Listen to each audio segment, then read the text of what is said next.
السلام عليكم ورحمة الله وبركاته. ازيكم حبايبي؟ عاملين ايه؟ النهارده لما بعمل طريقة عمل بطاطفور العيد بتكاتك حشو بهاجر بطريقة سهلة ورائعة وبسيطة.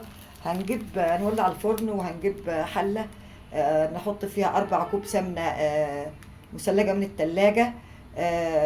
بعد كده نضيف عليها كوباية سكر بودرة، ونبدأ نضربه بالبودرة بالسلك أو نضرب بالكهرباء المتاح عندكم المفضل لحد ما الكوب يبقى كريمي. ونبدأ نضيف 5 بيضات، نضربهم كله مع بعض المضرب بالسلك.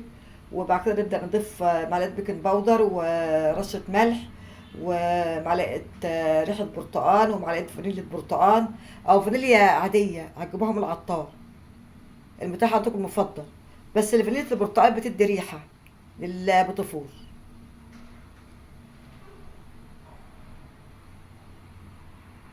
وبعد كده هنبدأ نجيب كيلو دقيق، نحط حبة بعد حبة بإيدنا لحد ما القوام يبقى كريمي وناعم وجميل. واحنا مولعين الفرن في البداية قبل ما نعجن العجينة هنجيب صينية فرن ونبدأ نشكل العجينة، يا إما بمكنة البوتافور أهي، مكنة البوتافور، يا إما بكيس الحلواني ومن داخله قمع نعمله أي شكل أهو. كيس الحلواني وفي قمع اهيت هنضيف فيها العجينة اهيت اهي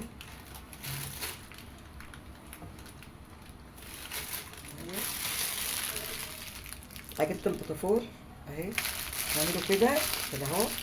نبدأ ايه نشكل اي ايه رسمة تعجبنا، وردة، فراشة، زهرة اللوتس، اي منظر رائع جميل هيعجبكم. ونرصه كله في الصينية لحد الكمية كلها اللي معانا تخلص، وندخله الفرن يستوي ويتحمر. ونبدأ نطلعه عشان نزينه، نحشيه بالمربى الفراولة أو أي مربى عندكم وندخله الفرن. وبعد ما استوى هنطلعه من الفرن اهو كده. بعد ما استوى اهو كده، بعد ما استوى اهو ناعم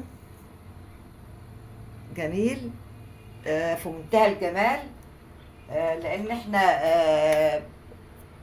عاملوه بطريقه صح ومكونات صح ومقادير صح. وكمان السمنه حطيناها في التلاجة قبل ما نشتغل بيها. هنبدأ نحشيه مربى فراولة احنا عملناها مع بعض قبل كده.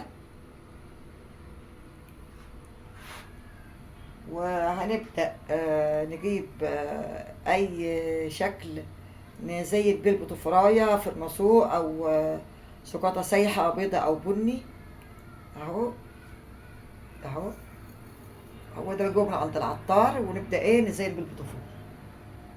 وبعد ما حشينا البطفورة اهي تدي الشكل ده مربى من داخل حشوة البطفور. ونبدأ نقفلها على بعض ونعملها، نضغط عليها تكة كده بسيطة عشان تفكش مننا. ونبدأ بقى نزينها بالطريقة اللي قلنا لكم عليها. يعني هنبدأ اهو، هنبدأ نحط لها مربى كده ونبدأ نقفلها كده اهي. ادت المنظر ده. تقطعوا شماغر واشكركم واقول لكم مع السلامة.